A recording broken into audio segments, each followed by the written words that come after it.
The rain hammered down on the military training ground like bullets from the sky. Sarah Martinez stood at attention with the other recruits, her boots sinking slightly into the muddy earth beneath her feet.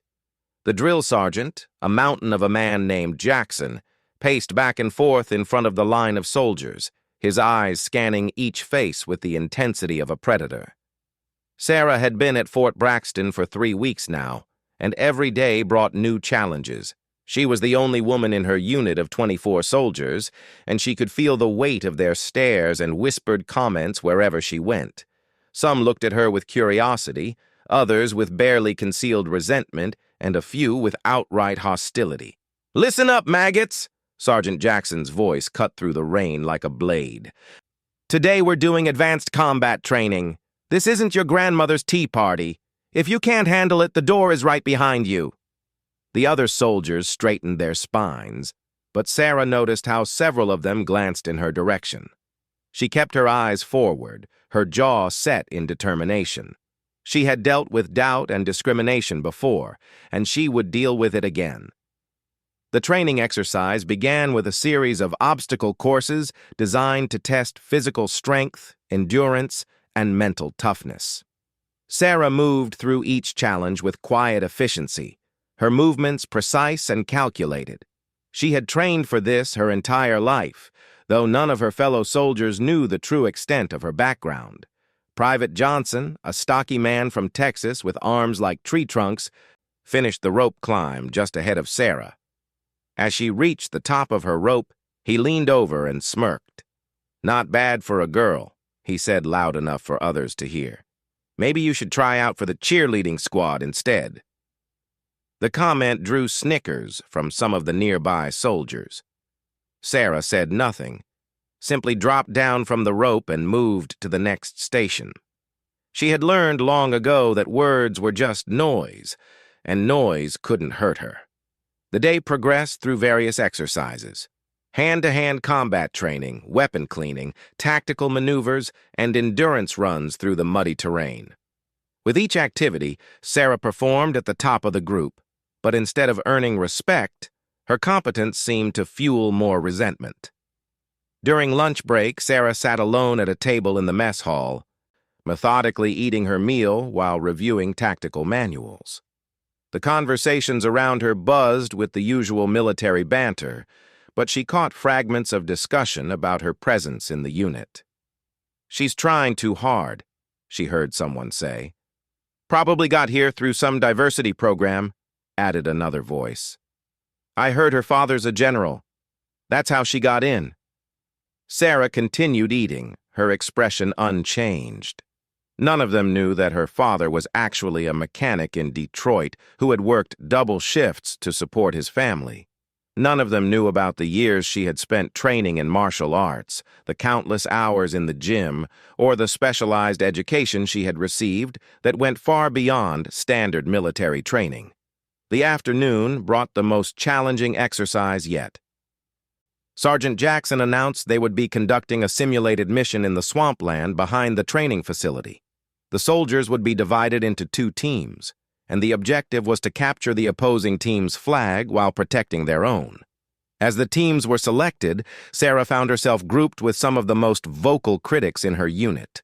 Johnson was there, along with Miller, a thin man with sharp features who had made several cutting remarks about women in combat roles. Rodriguez, a quiet but clearly skeptical soldier, completed their 4-person squad. The swampland stretched out before them like a scene from a nightmare. Thick mud sucked at their boots with every step, and tangled vegetation made movement slow and treacherous. The rain had intensified, turning the already challenging terrain into a slippery maze of obstacles. Sarah's team was assigned to defend their flag, which had been planted on a small island in the center of the swamp, accessible only by a narrow strip of solid ground that wound through the deepest mud. The opposing team had 30 minutes to locate and capture it. As they took their positions, Johnson made it clear he considered himself the leader of their small group. "All right, here's what we're going to do," he announced, pointing to various spots around their defensive position. "Miller, you take the north approach. Rodriguez, Cover the east side. And Martinez." He paused, looking at Sarah with obvious disdain. "You can watch the rear. Try not to get in the way." Sarah nodded without argument. Taking her assigned position behind a fallen log that provided cover from the expected direction of attack. But as she settled into her hiding spot, her trained eyes were already analyzing the terrain, identifying potential weak points in their defense and alternative routes the opposing team might use. 20 minutes into the exercise, the attack came. The opposing team moved through the swamp with surprising coordination, but they followed exactly the approach that Sarah had anticipated. She watched from her position as they tried to flank Johnson's defense, using the heavy vegetation as cover. Johnson and his allies engaged the attackers with blank ammunition and shouts, creating a cacophony that echoed across the swamp. In the confusion, Sarah noticed something her teammates had missed. Two members of the opposing team had split off from the main assault and were working their way around to the true weak point in their defense, a route that would bypass all three of her male teammates. She tried to signal Johnson, but he was too focused on the frontal assault to notice her attempts at communication. The flanking team was now less than 50 yards from the flag, moving carefully but steadily through a channel of deeper water that provided concealment. Without hesitation, Sarah left her assigned position and began moving toward the flankers. She moved through the swamp like a shadow, using every piece of natural cover to mask her approach. Her training kicked in automatically, her body moving with a fluid grace that seemed to ignore the difficult terrain. She reached the first flanker just as he was preparing to make his final approach to the flag. In one smooth motion, she emerged from behind a clump of marsh grass, tagged him with a blank round, and whispered, "You're dead," before disappearing back into the vegetation.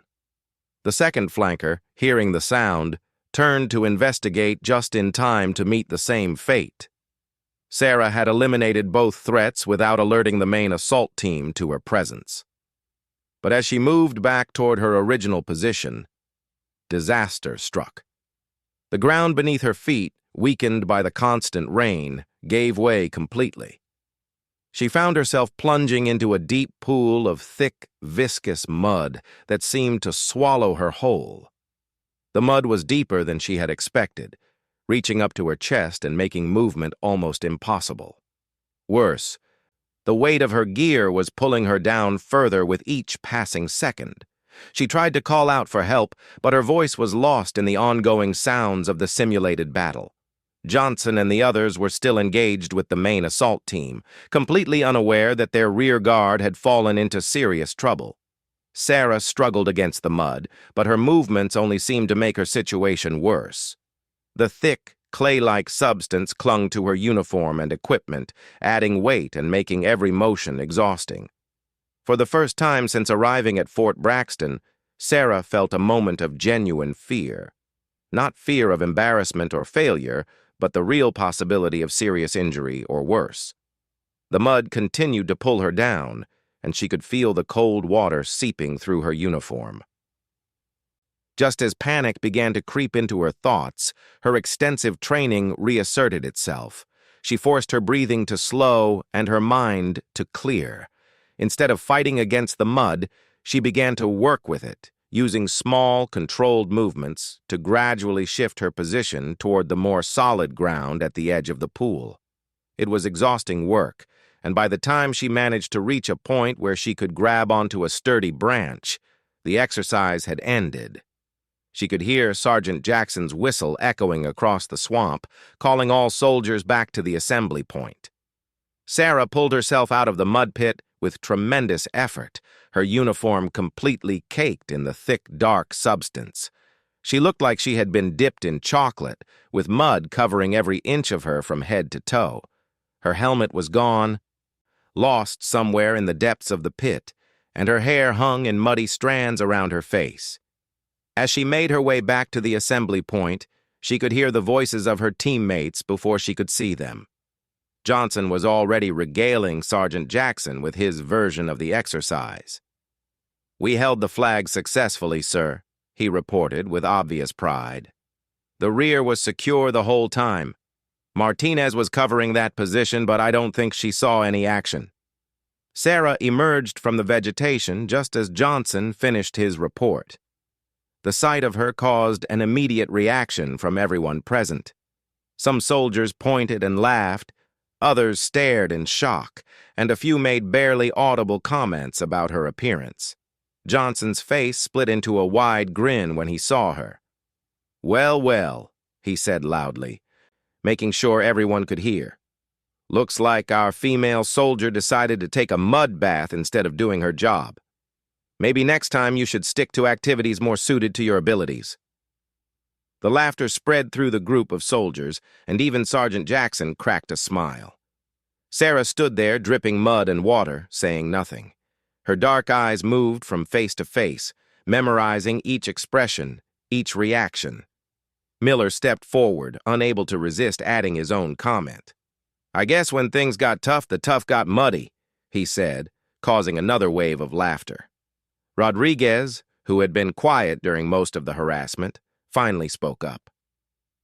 "Maybe she fell in on purpose, to avoid having to fight." The accusation hung in the air like a challenge. Sarah could feel the weight of every gaze upon her, waiting to see how she would respond to the suggestion that she was a coward. For a long moment she remained silent, water and mud still dripping from her uniform. Finally she spoke, her voice calm and steady despite her appearance. "The exercise is over. The flag was defended successfully. That's what matters." Johnson shook his head with mock disappointment. "That's all you have to say? No explanation for how you ended up looking like a swamp monster?" Sarah met his gaze directly. "No explanation needed." The simple response seemed to frustrate Johnson even more than a defensive argument would have. He had been expecting her to make excuses or try to explain herself, but instead she had given him nothing to attack. Sergeant Jackson finally stepped in, ending the impromptu roasting session. "All right, that's enough. Everyone back to base for debrief. Martinez, hit the showers first. You're tracking mud all over my training ground." As the group began to move back toward the base, Sarah fell into step at the rear of the formation. The mud on her uniform was beginning to dry and crack, making movement uncomfortable, but she maintained her military bearing despite the circumstances. Behind her, she could still hear the whispered comments and occasional chuckles from her fellow soldiers. They thought they knew her story now. They thought they had seen her at her worst, proven that she didn't belong in their world. What none of them realized was that Sarah Martinez was not just another female soldier trying to prove herself in a male-dominated environment. What they didn't know was that her real name was Sarah Chen, and she had spent the last 8 years as one of the most highly trained operatives in the United States Navy SEALs. Her presence at Fort Braxton was not the beginning of her military career, but rather part of a deep cover assignment that required her to blend in as an ordinary soldier. The combat skills she had demonstrated during training represented only a fraction of her actual capabilities. The mud that now covered her uniform was nothing compared to the hostile environments she had operated in around the world. As she walked back to base, listening to the continued mockery from her supposed teammates, Sarah began planning her response. Not an emotional outburst or a defensive explanation, but something far more strategic. Something that would teach these soldiers a lesson about underestimating their fellow warriors. The next phase of her mission required her to maintain her cover while slowly demonstrating her true capabilities.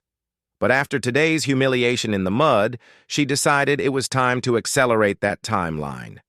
Her fellow soldiers were about to learn that appearances could be very deceiving, and that sometimes the person you underestimate the most turns out to be the most dangerous person in the room. The rain continued to fall as they reached the base, washing some of the mud from Sarah's uniform, but not erasing the memory of what had happened in the swamp. As she prepared to clean up and plan her next move, she allowed herself a small smile. Her real training was about to begin, and these soldiers had no idea what was coming. 3 days had passed since the mud incident, and the story had spread throughout the entire base like wildfire. Every soldier at Fort Braxton had heard about the female recruit who fell into the swamp during a simple defensive exercise. The tale had grown with each telling, and by now, some versions had Sarah needing to be rescued by her teammates. The harassment had intensified since that day. During morning formation, soldiers would make pig sounds when Sarah walked by, referencing her muddy appearance. In the mess hall, someone had started calling her Swamp Thing, and the nickname was catching on. Even soldiers from other units, who had never participated in the exercise, felt free to make comments about her competence. Sarah endured it all with the same stoic silence she had maintained since arriving at the base. She completed every assignment, aced every test, and outperformed most of her peers in physical training. But none of that seemed to matter to her fellow soldiers. They had seen her covered in mud, and that single image had become the defining moment of her time at Fort Braxton. Colonel Patricia Hayes, the base commander, had been watching the situation with growing concern. She had served in the military for 26 years and had seen how toxic unit dynamics could destroy careers and compromise mission effectiveness. The treatment of Sarah Martinez was becoming a problem that needed addressing. What Colonel Hayes didn't know, however, was that Sarah's personnel file contained several classified sections that were far above her security clearance. The woman everyone was calling Swamp Thing was actually operating under deep cover, and her real identity was known to fewer than a dozen people in the entire military hierarchy. On Thursday morning, an unexpected announcement came during the daily briefing. Sergeant Jackson informed the soldiers that they would be participating in a special training exercise designed by the Pentagon to test new combat assessment protocols. The exercise would involve a series of challenges that would push each soldier to their absolute limits. "This isn't just another training day," Jackson explained to the assembled troops. "Military observers from Washington will be here to evaluate our unit's performance. Your individual scores will go directly into your permanent records and could affect future assignments." The news created a buzz of excitement and nervousness among the soldiers. Pentagon evaluations were rare and could make or break a military career. Everyone began taking the upcoming exercise much more seriously. Johnson raised his hand. "Sergeant, will this be team-based or individual assessment?" "Individual," Jackson replied. "Each of you will be tested separately on combat skills, tactical thinking, physical endurance, and adaptability under pressure.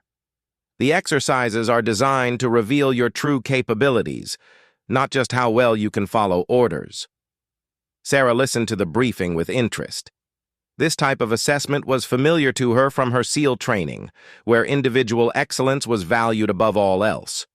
Unlike the team exercises that had dominated her time at Fort Braxton, this would be an opportunity to demonstrate her real skills without having to coordinate with soldiers who actively worked against her.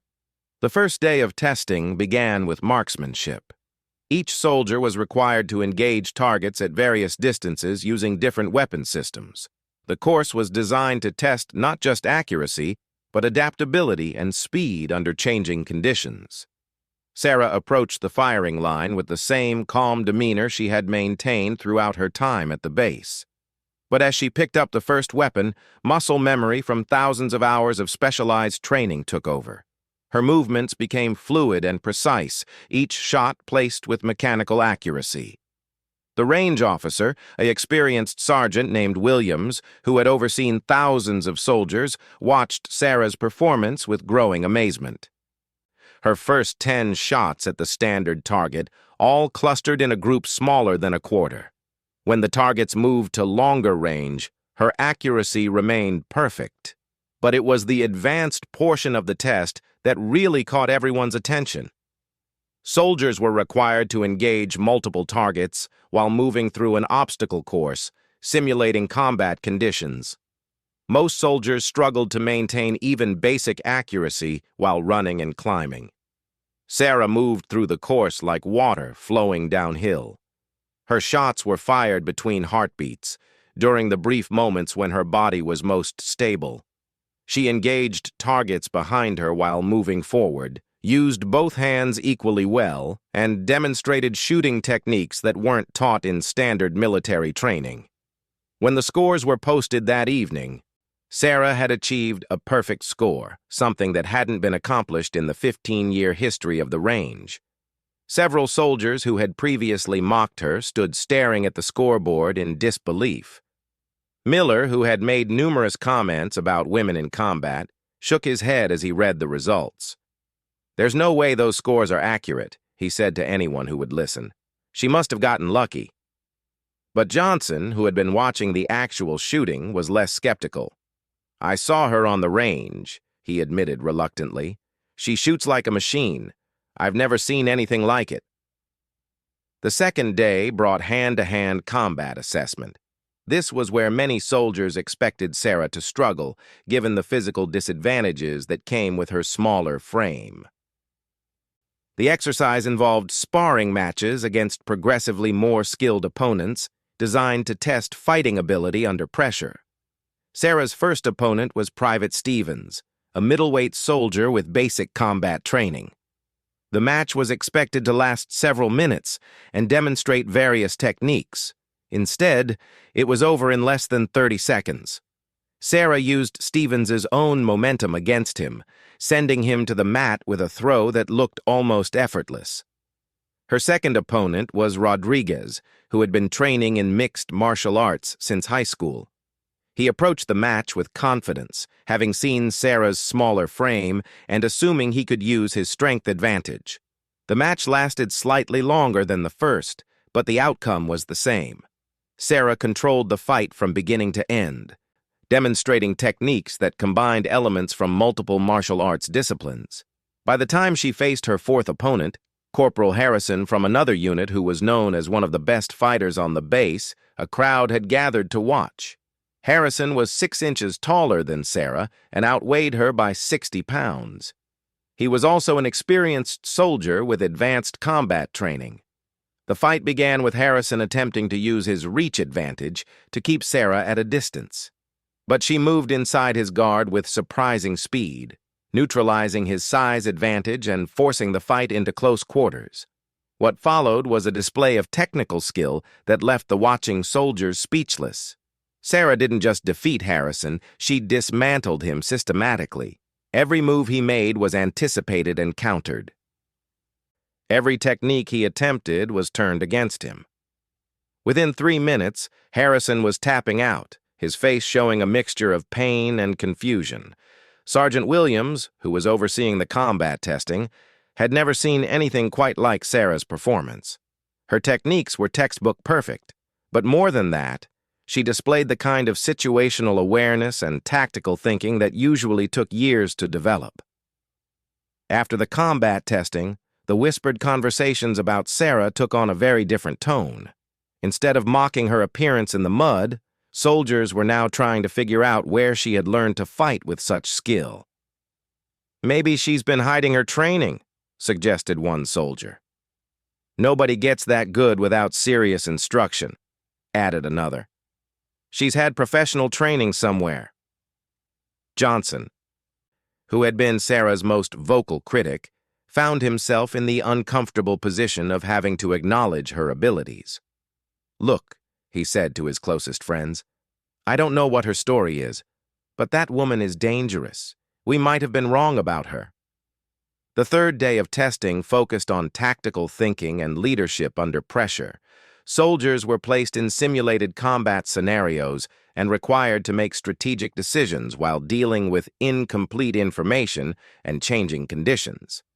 Sarah's first scenario involved a hostage situation in an urban environment. Using only the limited intelligence provided, she had to plan and execute a rescue operation while minimizing casualties and collateral damage. Her solution was so elegant and efficient that the evaluating officer asked her to explain her reasoning twice. Her second scenario was even more complex, involving a multi-target reconnaissance mission behind enemy lines. Sarah's approach demonstrated an understanding of advanced tactics that went far beyond standard military training. She identified weaknesses in the scenario that other soldiers had missed entirely and developed contingency plans for situations that the test designers hadn't even considered. Colonel Hayes, who had been observing parts of the testing, was beginning to have serious questions about Sarah Martinez's background. The performance levels she was demonstrating weren't just impressive, they were extraordinary. In her 26 years of military service, Hayes had only seen this level of skill from elite Special Forces operators. That evening, Colonel Hayes made a secure call to Military Personnel Command, requesting additional information about Sarah's training history. What she learned during that conversation changed everything she thought she knew about the situation at Fort Braxton.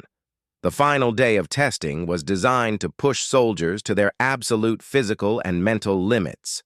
The exercise involved a grueling obstacle course that combined endurance challenges with problem-solving tasks. Soldiers were required to complete the course while carrying full combat loads and making tactical decisions under extreme stress. Most soldiers took between 45 minutes and an hour to complete the course. The base record was 38 minutes, set by a Special Forces operator who had been training at the facility the previous year. Sarah completed the course in 29 minutes and 17 seconds, breaking the previous record by more than 8 minutes. More importantly, she did it while maintaining perfect form and making tactically sound decisions throughout the exercise. By the time she crossed the finish line, she looked like she could run the course again immediately. The performance was so far beyond normal parameters that the test administrators initially assumed there had been a timing error. They required Sarah to run through several individual sections of the course again to verify her capabilities. Each time, her performance was consistent with her original run. Dr. Marcus Webb, the Pentagon observer who had been sent to evaluate the new testing protocols, found himself more interested in Sarah than in the assessment procedures themselves. In 20 years of evaluating military personnel, he had never encountered anyone who excelled at such a wide range of skills. That evening, Dr. Webb approached Colonel Hayes with his concerns. "Colonel, I need to speak with you privately about one of your soldiers." In her office, Hayes listened as Webb outlined his observations about Sarah's performance. His conclusion was simple and startling. Sarah Martinez was operating at a level consistent with the most elite military units in the world. "Colonel," Dr. Webb said carefully, "either this soldier has received training that's not reflected in her personnel file, or we're dealing with a once-in-a-generation natural talent. Either way, she doesn't belong in a standard training unit." Colonel Hayes leaned back in her chair, weighing how much she could reveal. The secure call she had made the previous evening had provided some answers, but had also raised new questions that she couldn't discuss with Dr. Webb. "Doctor, I think there are aspects of this situation that neither of us fully understands, but I can assure you that Specialist Martinez's presence here is not an accident." The next morning, Colonel Hayes called Sarah into her office. It was time to have a conversation that was long overdue, though she still wasn't certain how much she could reveal. Sarah entered the office and stood at attention, her expression as neutral as always. Colonel Hayes gestured for her to sit, then spent a long moment studying the young woman who had just redefined the performance standards at her base. "Specialist Martinez," Hayes began carefully, "your test scores have raised some interesting questions. Dr. Webb is convinced that you've received specialized training that isn't reflected in your official records." Sarah remained silent, waiting to see where the conversation was headed. "I've made some inquiries," Hayes continued, "and I've learned that your situation is more complex than it initially appeared. However, I've also been informed that there are aspects of your background that remain classified above my clearance level." For the first time since arriving at Fort Braxton, Sarah allowed a slight smile to cross her face. "Colonel, I can't discuss my previous assignments, but I can tell you that my current mission requires me to maintain a specific cover identity." Hayes nodded slowly. I thought that might be the case. The question is, what do we do about the current situation? Your fellow soldiers have been treating you poorly based on incomplete information, and your recent test performance has raised questions that I'm not sure we can answer without compromising whatever operation you're involved in. Sarah considered the question carefully. Her original mission parameters had required her to maintain a low profile, but the mud incident and subsequent harassment had made that impossible. The test results had revealed too much of her true capabilities to maintain the facade of being an ordinary soldier. Colonel, I believe it's time for a slight adjustment to my mission parameters. My cover identity is no longer sustainable, and continuing to hide my capabilities could compromise unit effectiveness. Hayes felt a sense of relief. What are you proposing? With your permission, I'd like to request a secure communication with my command authority. I believe they need to be informed of recent developments, and we need new guidance on how to proceed. Colonel Hayes agreed, and within hours, a secure video conference was arranged with personnel whom she was told held authority over Sarah's actual assignment. The conversation was brief and conducted at a classification level that excluded Hayes from participation. When the call ended, Sarah's demeanor had changed subtly. The carefully maintained facade of an uncertain recruit was gone, replaced by the bearing of a confident professional operator. Colonel, Sarah said, I've been authorized to share certain information with you, though much of my background must remain classified. What I can tell you is that I'm an active-duty Navy SEAL operating under deep cover. My presence at Fort Braxton is part of a larger operation that I cannot discuss in detail. The revelation answered many questions, but raised new ones. Hayes had suspected something unusual, but learning that one of the most elite military units in the world had placed an operator in her training facility was both impressive and concerning. What happens now? Hayes asked. Sarah's expression became more serious. Now we deal with the fact that my cover has been compromised by my own performance.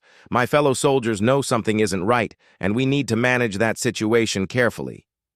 Hayes understood the delicate nature of the problem. Word would spread about Sarah's test performance, and soldiers would demand explanations. They couldn't reveal her true identity, but they also couldn't continue pretending she was an ordinary recruit. I have a proposal, Sarah said. Tomorrow morning, I'd like to address my unit directly. Not to reveal my identity, but to clarify some misconceptions about my capabilities and background. It's time these soldiers learned that underestimating fellow warriors can be a dangerous mistake. Colonel Hayes approved the plan, though she wondered how Sarah intended to handle such a delicate situation. What she didn't realize was that Sarah Chen had been planning for this moment since her first day at Fort Braxton. The mud incident had accelerated her timeline, but it had also provided the perfect setup for a lesson that these soldiers would never forget. The morning formation was buzzing with nervous energy. Word had spread that Specialist Martinez would be making some kind of announcement, and speculation ran wild through the ranks. Some soldiers thought she was being transferred after her embarrassing performance in the swamp. Others believed she was going to quit the military entirely. Johnson stood near the front of the formation, still grappling with what he had witnessed during the testing. The woman he had mocked and dismissed had outperformed every soldier on the base by margins that seemed almost impossible. He found himself hoping that whatever she had to say would make sense of the contradictions he had observed. Miller remained skeptical of everything he had seen.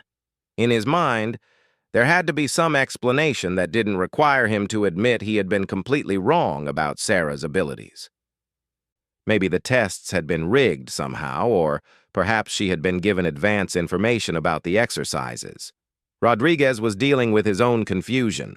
As someone who had trained extensively in martial arts, he understood better than most how difficult it was to achieve the level of skill Sarah had demonstrated. Her techniques weren't just good. They were flawless in ways that suggested years of intensive, specialized training. Sergeant Jackson called the formation to attention as Colonel Hayes approached with Sarah at her side. The colonel's expression was serious, and Sarah's demeanor had changed noticeably from the submissive recruit who had endured weeks of harassment. She stood with the confident bearing of a professional soldier, her eyes scanning the assembled troops with calm authority.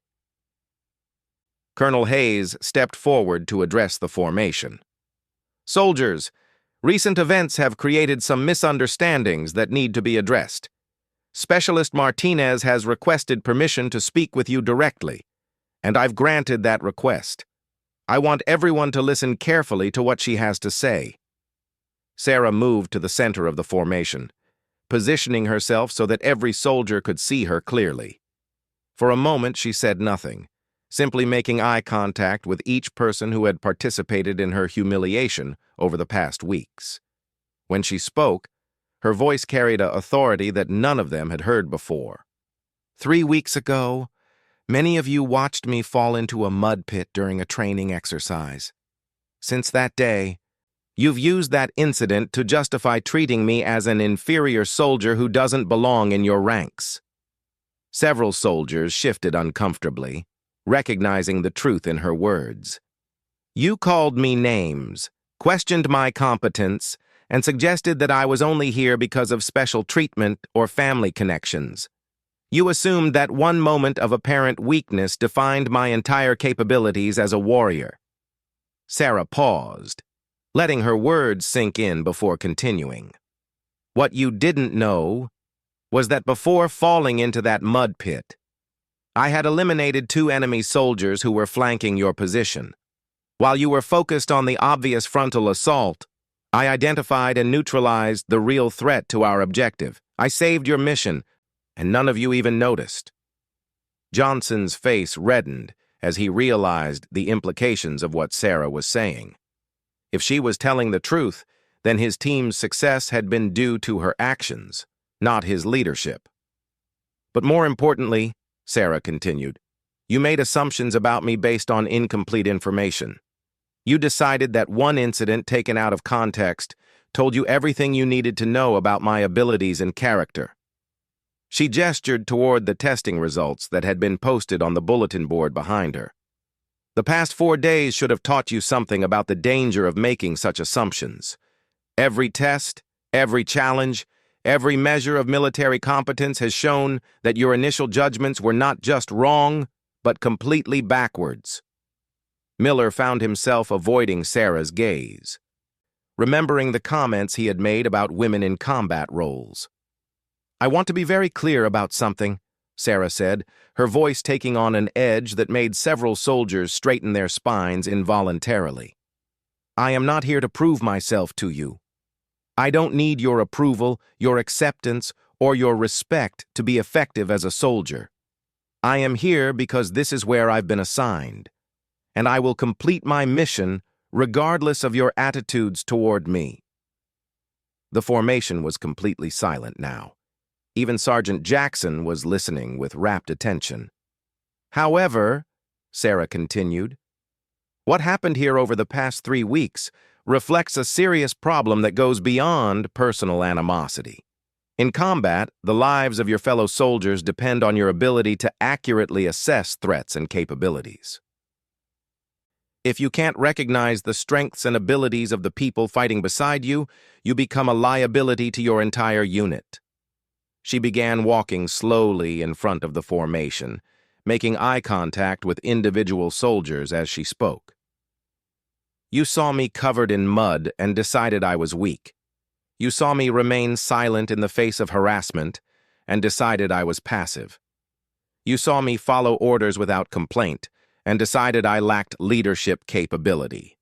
Every single one of those judgments was not only wrong, but dangerously wrong." Rodriguez found himself nodding involuntarily. As someone with martial arts training, he was beginning to understand just how badly he had misread the situation. In real combat, your enemies will not always look like what you expect.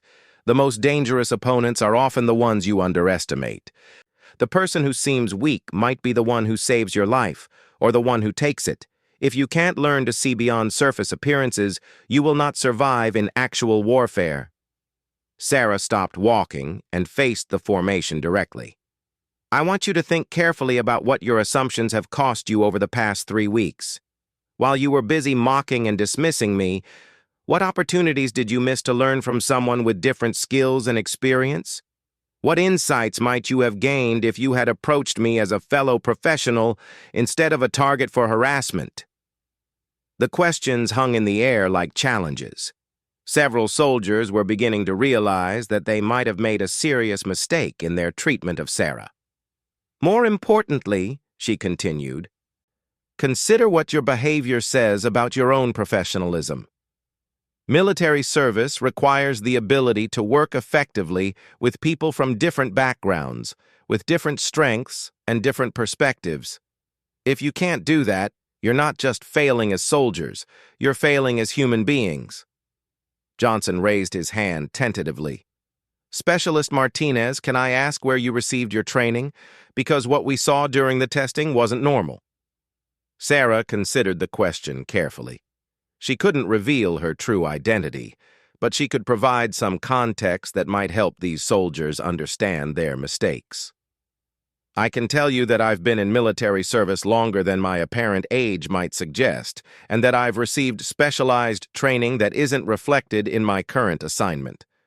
What I can't tell you is the specific nature of that training or the reasons for my presence at this facility. She paused, then added, what I will tell you is that appearances can be extremely deceiving.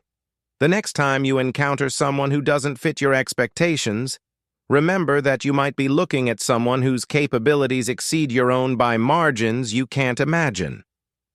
Colonel Hayes stepped forward to add her perspective. Soldiers, what Specialist Martinez has demonstrated here is why we don't judge military personnel based on isolated incidents or superficial characteristics. The tests over the past 4 days have shown that she operates at a level consistent with the most elite units in our military. The revelation sent a wave of shock through the formation. Elite units meant special forces. And special forces meant the kind of training and capability that most soldiers only heard about in stories. Sergeant Jackson, who had been observing the entire exchange, decided to address his own role in what had happened. I want to add something to what's been said here. As your drill instructor, I should have recognized what was happening and put a stop to the harassment. Good soldiers support each other, regardless of gender, background, or any other factors. The behavior I witnessed over the past 3 weeks was unworthy of the uniform you wear. Sarah appreciated Jackson's acknowledgement, but she wasn't finished with her message to the troops.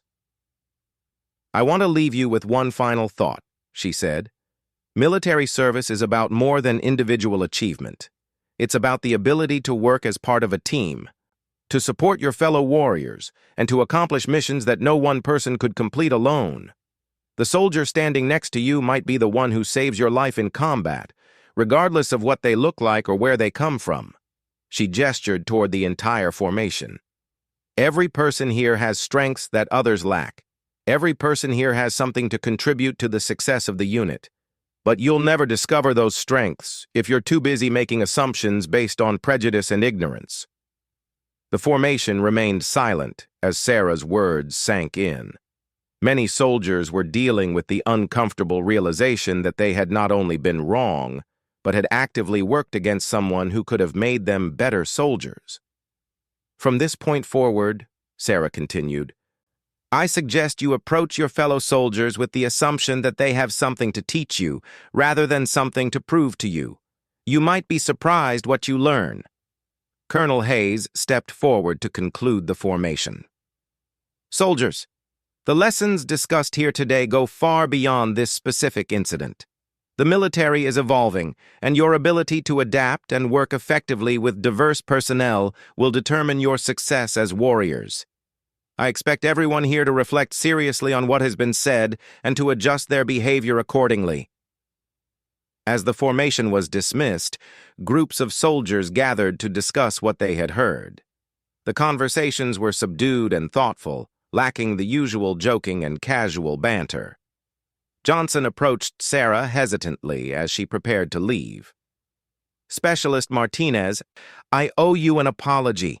I was wrong about you, and my behavior was unacceptable. I hope you can forgive me. Sarah studied his face, looking for signs of sincerity. Johnson, apologies are meaningful only when they lead to changed behavior. Show me through your actions that you've learned something from this experience. Miller joined them, looking uncomfortable but determined. I want to apologize too. I said some things that were out of line, and I realize now that I was completely wrong about your capabilities. Sarah nodded acknowledgement, but didn't immediately respond.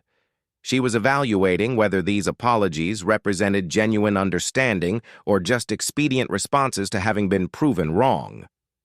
Rodriguez was the last to approach. Martinez, I have to ask, where did you learn to fight like that? I've been training for years, and I've never seen anything like what you demonstrated. Rodriguez, the specific details of my training aren't something I can discuss.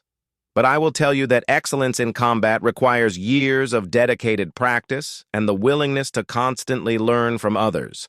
If you're serious about improving your skills, I'd be willing to work with you during off-duty hours. The offer surprised Rodriguez. Despite everything that had happened, Sarah was willing to share her knowledge with someone who had initially dismissed her abilities. Over the following weeks, the atmosphere at Fort Braxton changed dramatically. Sarah's revelation had forced every soldier on the base to reconsider their assumptions about their fellow service members. The casual harassment and discrimination that had been part of the base culture began to disappear. More importantly, Sarah began sharing her knowledge with soldiers who showed genuine interest in learning. Her impromptu training sessions became legendary among the troops, and soldiers from other units began requesting permission to participate. Johnson proved that his apology had been sincere by becoming one of Sarah's most dedicated students. He approached every training session with humility and determination, working to overcome years of prejudiced thinking through dedication to improvement. Miller took longer to come around, but eventually he too began participating in the training sessions. His transformation from skeptic to student became an object lesson for other soldiers who struggled with accepting Sarah's authority. Rodriguez became Sarah's most enthusiastic pupil, working with her nearly every day to refine his combat techniques. Under her guidance, his skills improved dramatically, and he began to understand the level of dedication required to achieve true martial excellence. Colonel Hayes watched these developments with satisfaction.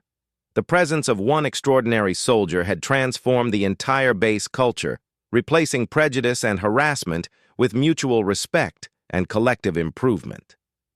3 months after the mud incident, Dr. Webb returned to Fort Braxton to conduct a follow-up assessment of the base's training programs.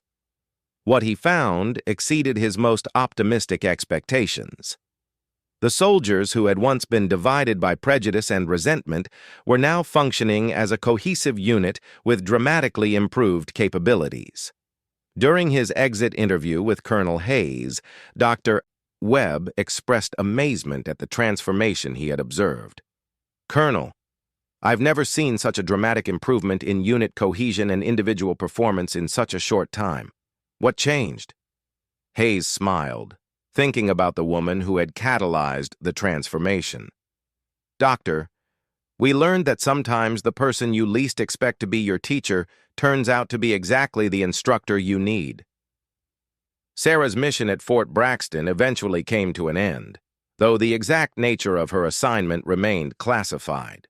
On her last day at the base, the soldiers she had trained gathered to see her off. The woman they had once mocked and dismissed was now recognized as one of the most influential instructors in the base's history. Johnson, who had become one of her most dedicated students, spoke for the entire group. "Specialist Martinez, you taught us that being a good soldier means more than following orders and completing missions. You taught us that being a warrior means lifting up the people around you and never underestimating the potential of your fellow soldiers." Sarah looked around at the faces of the men who had once treated her with contempt and harassment. The transformation she saw was proof that people could change when confronted with truth and given the opportunity to grow. "Remember what you've learned here," she said to the assembled soldiers. "Remember that strength comes in many forms, and that the person standing next to you might be the most important ally you'll ever have. Remember that assumptions can be deadly, but respect and teamwork can be life-saving." As Sarah departed Fort Braxton, she left behind more than just improved soldiers. She left behind a legacy that would influence the base culture for years to come. New recruits would hear the story of the female soldier who fell in the mud, only to reveal herself as one of the most capable warriors anyone had ever encountered. The story became a cautionary tale about the dangers of prejudice and assumptions. It became a reminder that appearances could be deceiving, and that true strength wasn't always visible on the surface. Most importantly, it became an inspiration for soldiers who faced discrimination or harassment, showing them that excellence and perseverance could overcome even the most hostile environments. Years later, Johnson would tell the story to his own recruits, emphasizing the lessons he had learned about respect and professionalism. Miller would use his experience to become an advocate for fair treatment of all soldiers, regardless of background or gender. Rodriguez would continue developing the combat skills Sarah had taught him, eventually becoming an instructor himself. And somewhere, in whatever assignment had claimed her next, Sarah Chen continued her service as a Navy SEAL, carrying with her the satisfaction of knowing that she had not only completed her mission, but had transformed the lives of dozens of soldiers who had learned to see beyond appearances to the warrior within.